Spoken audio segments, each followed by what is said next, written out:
Oke, assalamualaikum warahmatullahi wabarakatuh.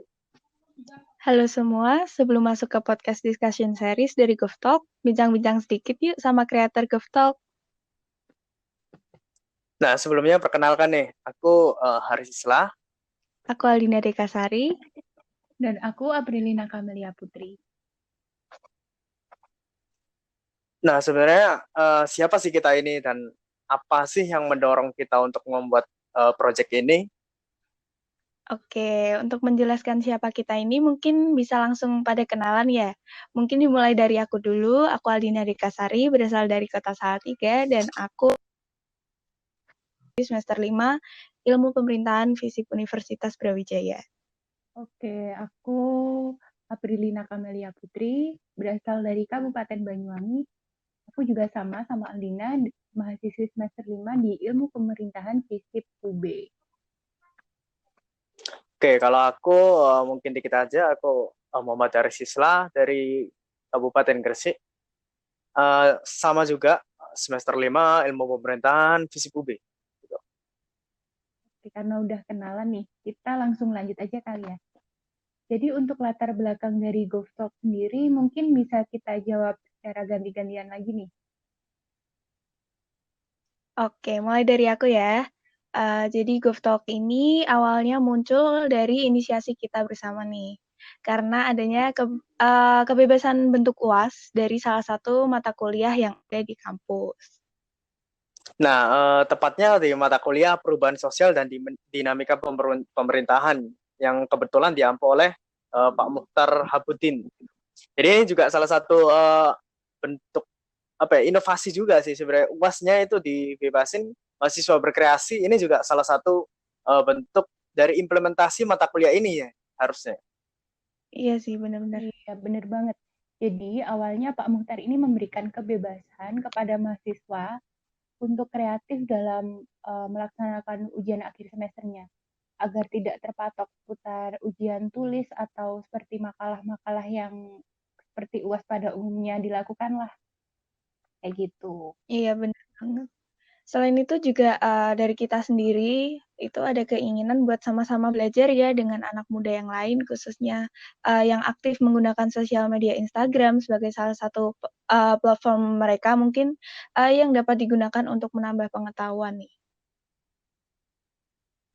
Nah, kita juga ingin berbagi informasi juga seputar perubahan dinamika pemerintahan dan diskusi ringan ya untuk saling bertukar pikiran aja gitu kan.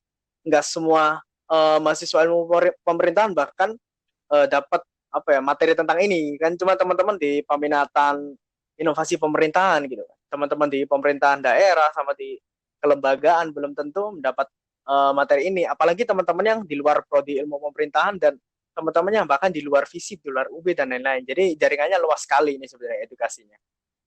Iya, benar. Benar sih. Jadi harapan buat kami juga sih ya agar tugas ini juga bisa memberikan manfaat gitu yang seperti yang sudah dijelaskan oleh Haris tadi yang meluas di mana tugas ini tidak hanya bermanfaat untuk kita sendiri dalam memenuhi tugas, juga dapat memberikan manfaat bagi anak muda lain yang juga tertarik dalam pengetahuannya seputar pemerintahan. Keren banget emang. Patut ditunggu nih informasi-informasinya. Semoga apa yang kita upayakan bersama bisa sesuai dengan harapan ya. Oke deh, kalau gitu mungkin cukup dulu buat perkenalan singkat dari kami terkait proyek dari kita yaitu GovTalk ini. Iya, semoga teman-teman dapat mengenal kami dan mau untuk sama-sama berbagi informasi ya teman-teman. Jadi kita menerima aspirasi apapun, teman-teman boleh request, teman-teman boleh mengkritik saran dan lain-lain gitu ya. Oke, saya Haris Islah. Saya Aldina Dekasari. Dan saya Aprilina Kamelia Putri. Kami cabut undur Undur diri. Iya. Nantikan podcast diskusi kami. Selanjutnya. Bye-bye. Bye-bye. Jangan lupa ikut diskusi ya. Oke, kita mulai. Oke, kita mulai. Perubahan terjadi karena kebiasaan berpikir dan bertindak. Selo 2009. Halo semua, selamat datang di episode perdana podcast GovTalk. Di episode pertama ini, kita bakal sedikit membahas tentang digitalisasi birokrasi di Indonesia. Oh ya, di sini kita ada aku, Haris. Aku Aldina. Dan ada aku, Aprilina Kamelia. Jadi kan tadi sempat disinggung ya tentang digitalisasi birokrasi di Indonesia. Nah, menurut kalian apa aja nih arti dari digitalisasi birokrasi itu? Nah, jadi kan kita lagi bahas soal perubahan sosial pada sektor pemerintahan, terutama soal pelayanan publik. Dulu itu ribet banget deh kayaknya birokrasinya. Jadinya orang-orang dulu tuh malas ngurus KTP, SIM, dan surat-surat tanah dan lain-lain sampai lahirlah fenomena calo. Nah, jadinya praktik pemangkasan birokrasi ini menghasilkan banyak juga praktik korupsi, kolusi, dan juga nepotisme. Nah, kalau punya orang dalam alias wong jero, ya udah, bye-bye birokrasi gitu kan. Tapi korupsi ini bisa juga dikatakan sebagai pemangkas atau permudahan birokrasi. Artinya oli untuk pembangunan ekonomi gitu, dan dapat membantu mengembangkan ekonomi itu. Ada sebuah teori namanya teori grease the wheel, hipotesis dari Pierre William Meon dan Khalid Sekat. Ini saya dapat dari kutipan dari Pinter Politik, barusan banget dibahas. Tapi hipotesis tersebut itu hanya menguntungkan kalangan masyarakat menengah ke atas dan secara ekonomi aja gitu. Jadi nggak menguntungkan semua kalangan, jadi ya cuman ekonomi aja gitu. Tetap terjadi kesenjangan, malah lebih parah gitu. Oke, maka dari itu ribetnya birokrasi itu harus dipangkas ya dengan solusi yang lebih baik dan tentunya dengan kerugian yang semakin minim pula. Nah, ini nih cikal bakal lahirnya yang dinamakan digitalisasi birokrasi. Wah, menarik banget ya. Kalau boleh tahu apaan tuh digitalisasi birokrasi? Nah, digitalisasi birokrasi itu merupakan sebuah inovasi pada sektor pemerintahan berupa penyederhanaan proses-proses pelayanan publik yang biasanya tuh rumit. Jadi ini perlu digarisbawahi ya, penyederhanaan proses-proses pelayanan publik yang biasanya rumit. Oh gitu. Jadi prosesnya biasanya kan melalui otomatisasi atau uh, mengotomatiskan sesuatu, yaitu dikerjakan oleh sebagian besar teknologi. Ada artificial intelligence, ada AI atau AI, terus ada juga melalui aplikasi-aplikasi tertentu dan lain-lain. Jadi banyak banget deh pokoknya. Iya, misalnya juga ada IKTP ya salah satunya dan berbagai II yang lain tuh kayak I-kelurahan juga tuh masuk. Ada juga nih mall pelayanan publik yang juga ada di berbagai daerah. Salah satunya juga ada di Banyuwangi. Mungkin langsung ke Aprilina nih. Nah, kalau yang sering kita bahas tuh di kelas ataupun di kelompok kita sering bahas tentang mall pelayanan publik yang ada di Banyuwangi ya. Nah, ada Iya. nggak sih kira-kira potensi digitalisasi birokrasi di Indonesia? Maksudnya, siap nggak nih dari SDM di Indonesia untuk memulai semua itu? Nah, dalam pelaksanaannya ternyata tidak semudah itu, Ferguson gitu kan. Harus ada banyak sekali pelatihan terhadap pengembangan kapasitas pegawai negeri sipil atau ASN, biar mereka itu menguasai dulu teknologinya gitu. Jadi kan sia-sia ketika ada suatu programnya itu maju banget dari pimpinan pusat, tapi yang di daerah ini nggak tahu cara ngelolanya gimana. Ya ibaratnya apa ya? Ibaratnya pegawai itu harus diajari upgrade game dulu lah, biar game yang mereka mainkan di laptop atau di komputer mereka itu nggak Zuma mulu gitu kan. Bisa aja mereka diajari PUBG atau diajari Mobile Legends, dari hal-hal sekecil itu. Habis itu baru menguasai sistematika dan prosedur pelayanan gitu. Kalau udah menguasai teknologi, berarti harus menguasai prosedurnya. Terus kalau SDM udah siap, tinggal pelanggannya aja yang butuh disosialisasikan. Pelanggan ini maksudnya itu siapa? Masyarakat gitu kan. Mereka juga butuh diajari cara buat ngajuin pelayanan publik secara digital. Nah, gimana kalau ada masyarakat yang gaptek itu kan susah gitu, harus dengan protokol dan syarat tertentu. Iya, bener-bener. Biasanya dari masyarakat tuh kurang sosialisasi gitu. Nah, di Banyuwangi ini tuh ada mall pelayanan publiknya. Ini bisa menyelesaikan pelayanan publik dalam waktu cuma sehari doang loh. Jadi misal pelayanannya Hmm. itu termasuk pelayanan yang sederhana dan masyarakat yang mau melakukan pelayanan itu sudah memenuhi persyaratan, jadi tinggal ditunggu aja di mall pelayanan publik itu selama 1 hari itu. Jadi nggak perlu nunggu lama-lama lagi deh. Oh gitu. Ya, Menarik ya, luar biasa Ajar. sekali sih.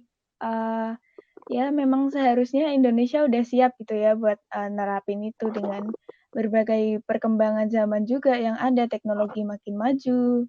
Nah, gimana nih kalau di daerah-daerah kalian semua nih, udah nerapin digitalisasi birokrasi semua atau belum nih? Kayaknya sih kalau di daerahku belum ya, belum kelihatan maksudnya.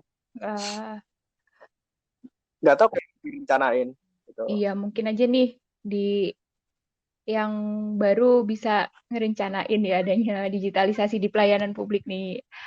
Oh ya, selain di Banyuwangi, ada lagi nih Hmm. di Bandung.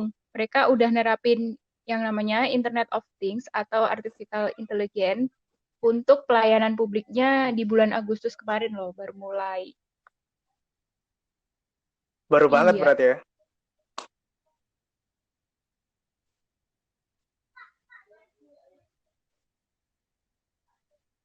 Dina gimana Dina? wah, Halo, masih tersambung Dina? Halo, iya maaf, kendala jaringan. Oke.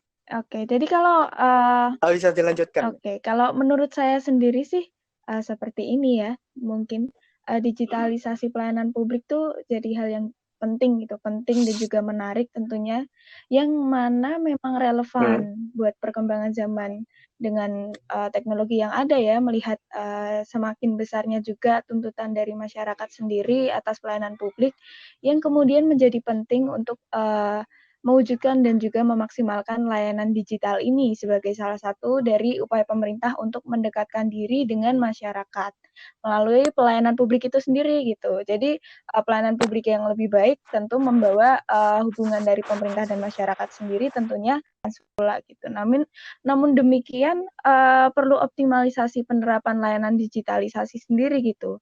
Karena hakikat transformasi digitalisasi sendiri tidak hanya seputar perubahan dari layanan biasa menjadi online, melainkan transformasi digital ini lebih luas gitu dari itu. Jadi bukan hanya sekedar perubahan dari offline ke online tadi, melainkan bagaimana upaya pengintegrasian sebuah area layanan itu tadi.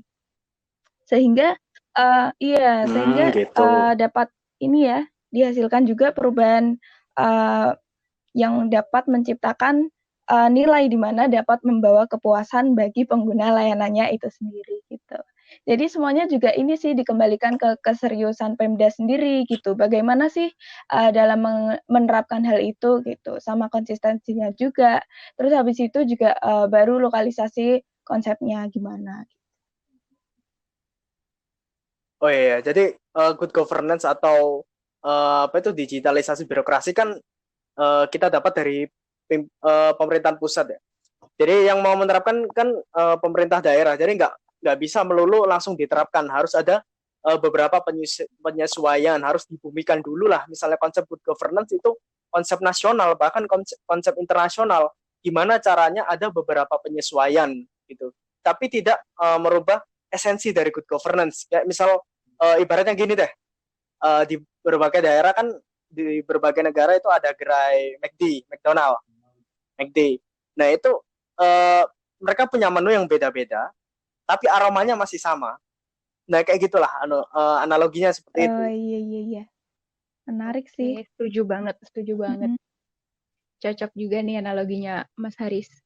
Jadi selain dari Oh, ya, bikin lapar nih. iya, jadi selain dari ada Banyuwangi dan Bandung, itu beberapa kota di Indonesia yang sudah menerapkan e-government nih ada Surabaya. Nah, di Surabaya ini mencakup sistem pengelolaan keuangan daerah, terus ada e-SDM, e-monitoring, e-education, e-office, e-health, dan lain-lain. Ada juga di Bojonegoro, di Binjai, dan juga di kota Yogyakarta.